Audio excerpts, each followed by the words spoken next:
মানুষের জীবন মহান আল্লাহর দেওয়া এক অমূল্য দান। এই জীবন ও দেহকে রক্ষা করা আমাদের ঈমানী দায়িত্ব।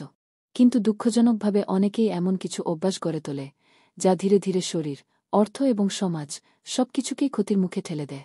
বিড়ি বা সিগারেট সেবন এমনই একটি ক্ষতিকর অভ্যাস, যা শুধু একজন ব্যক্তিকেই নয়, পুরো সমাজকে প্রভাবিত করে।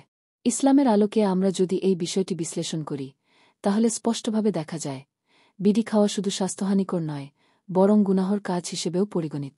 নিচে কুরআন, হাদিস ও আধুনিক ইসলামী ফতোয়ার আলোকে এ বিষয়ে বিস্তারিত আলোচনা করা হল। ১. স্বাস্থ্যহানিকর হওয়ায় এটা গুনাহ। কুরআন বলেছে, তোমরা নিজেদেরকে ধ্বংসের দিকে ঠেলে দিও না। সূরা বাকারা ২:১-৯-৫। বিড়ি বা সিগারেট মানুষের স্বাস্থ্যের জন্য মারাত্মক ক্ষতিকর, এটা চিকিৎসা বিজ্ঞানে প্রমাণিত।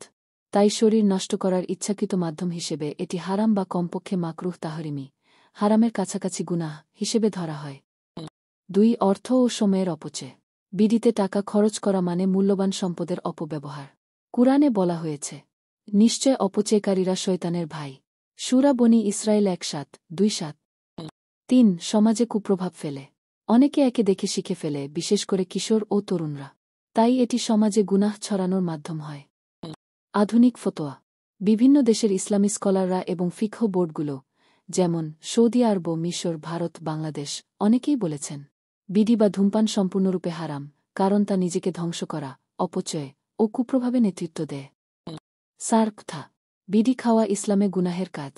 যদি কেউ এটি ছেড়ে দেয় এবং তাওবা করে, তাহলে আল্লাহ তাকে ক্ষমা করবেন। তাওবার নিয়ম: ১. গুনাহ স্বীকার করে অনুতপ্ত হওয়া। ২. ভবিষ্যতে না করার পাকা ইচ্ছা।